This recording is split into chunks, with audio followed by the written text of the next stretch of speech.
น่ารักน่าเอ็นดูซะจริงค่ะพี่เมจิจะอุ้มน้องเกลไม่ไหวแล้ว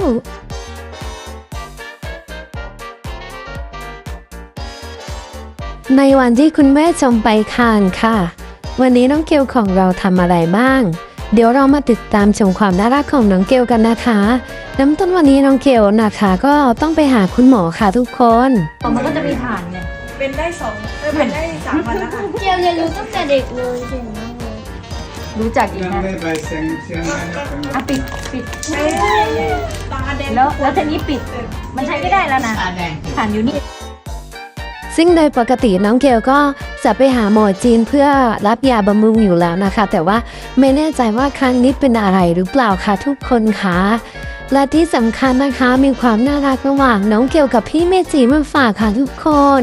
เนื่องจากว่าคุณแม่ชมไปคานคุณยายแหม่มไม่อยู่พี่เมจิก็เลยรับบทเป็นพี่เลี้ยงจำเป็นพี่เลี้ยงสุดสวยมาเล่นกับน้องเกลพี่สายแล้วก็พี่ยุนั่นเองค่ะทุกคนค่ะ